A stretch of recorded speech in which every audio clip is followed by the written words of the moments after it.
Om Swastiastu, Om Awignamastu, Namo Buddhaya, Om Saraswati Dipato Nama. Assalamualaikum warahmatullahi wabarakatuh. Salam sejahtera bagi kita semua. Namo Buddhaya, salam kebajikan, salam sehat. Sane singgen titiang idarasi wisesanata. Para pandit, Om Swastiastu, para pandita, sane sampun meraga suci, sane kesumayang titiang. Para ulama, para biku, para pendeta yang hadir pada sore hari ini. Yang saya hormati Ibu Bintang Puspayoga yang hari ini hadir secara virtual juga. Mas Ganjar Pranowo. Saya sebenarnya sama Mas Ganjar sudah janjian. Beliau sama saya di Yogyakarta, posisi mungkin.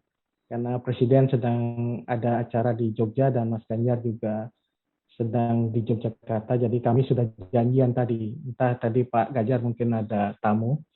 Jadi Bu Laksmi dan para semeton sareng sami, titiang sangat terhormat diberikan kesempatan untuk bicara dalam forum yang sangat baik ini, dialog damai di antara para pencipta damai. Memang seharusnya suara dari para pencipta damai itu jauh lebih keras dari para pencipta kebencian. Jadi kalau kita lihat sekarang ini, suara pencinta damai itu kalah serunya dibandingkan suara-suara ujaran kebencian yang muncul di berbagai media sosial dan lain-lain. Oleh karena itu, memang forum ini sangat penting sekali bagi kita semua, karena perdamaian itu adalah bukan sesuatu hal yang harus kita kerjakan sendiri atau sekelompok orang, tetapi harus kita kerjakan secara bersama-sama. Saya teringat ada sebuah surat yang sangat menarik ini tahun 1933 dari seorang fisikawan besar dunia, ilmuwan besar Albert Einstein. Itu diberikan kesempatan dia untuk menuliskan sebuah surat pada ilmuwan yang lain. Ini sebuah upaya yang menarik juga pada saat itu. Karena waktu itu sudah dimulai penemuan bom atom ya. Albert Einstein seharusnya adalah orang yang juga sangat berkontribusi pada persoalan kehadiran proliferasi nuklir termasuk bom atom saat itu. Dia diberikan kesempatan untuk menulis surat kepada siapapun yang dia ingin sampaikan suratnya, dan dia mengirimkan surat kepada Sigmund Freud, seorang psikoanalis dunia yang juga sangat terkenal. Orang-orang psikolog pasti mengenal Sigmund Freud.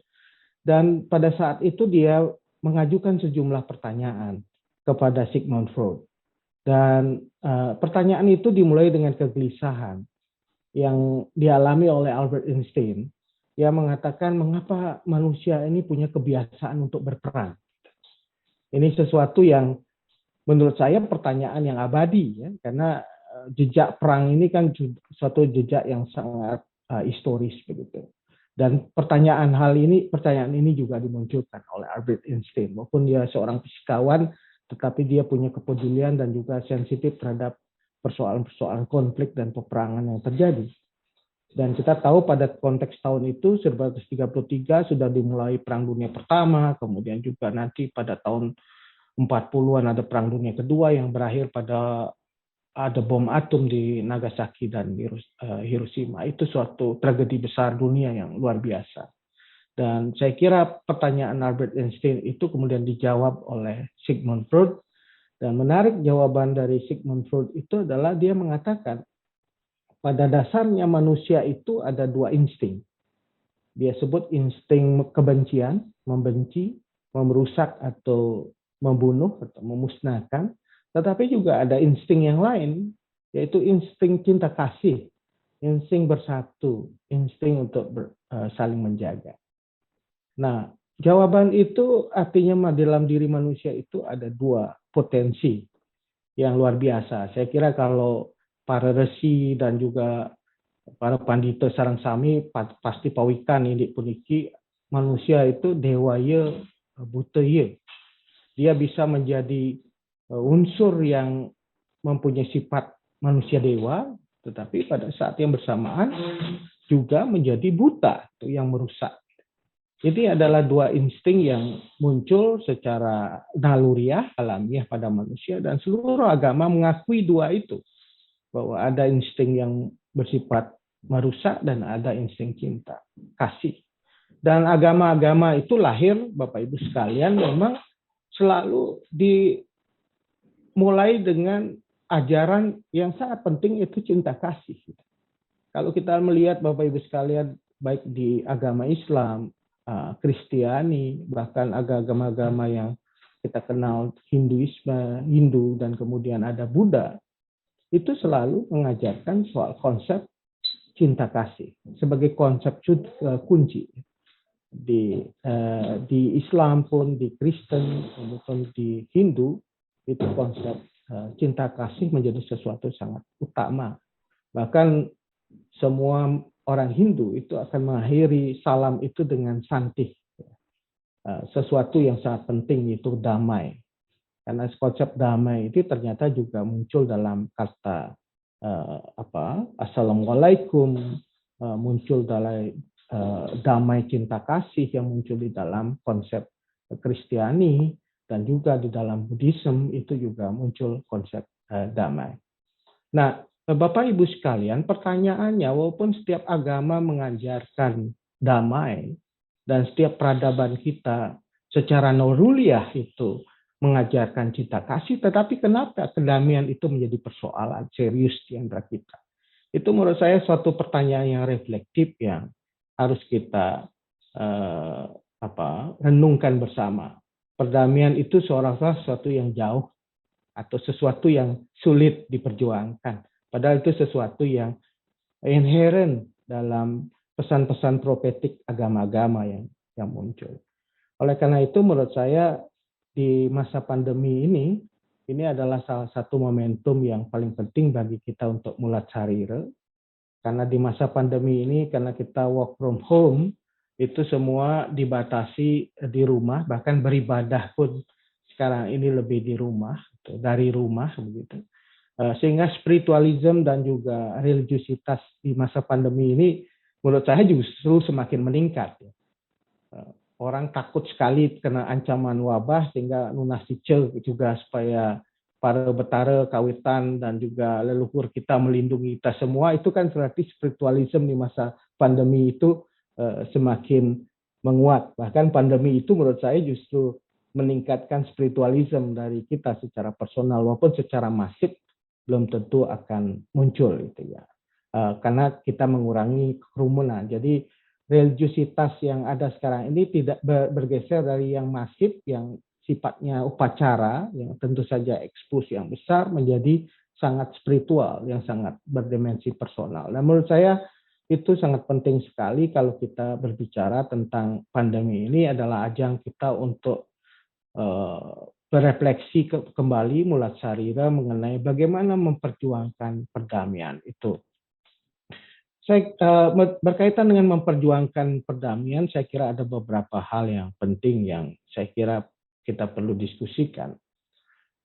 Ajaran Hindu selalu mengenalkan istilah mengingat kata damai itu secara terus-menerus. Saya kira apa yang diajarkan mengenai Gita, Santih, kemudian melalui Santi itu dalam japam dan mantram, itu adalah salah satu cara kita mengingat perdamaian itu secara terus-menerus.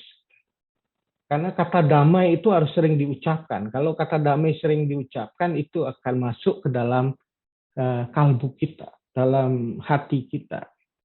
Karena kalau kita tidak ucapkan, dia tidak ingatkan. Karena kita seringkali dalam manusia modern ini penyakitnya sering lupa.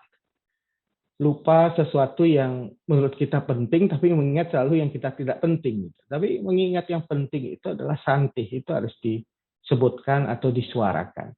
Oleh karena itu menyuarakan istilah yang sekarang gemakan santih itu adalah salah satu cara kita mengingat terus-menerus mengenai pentingnya perdamaian.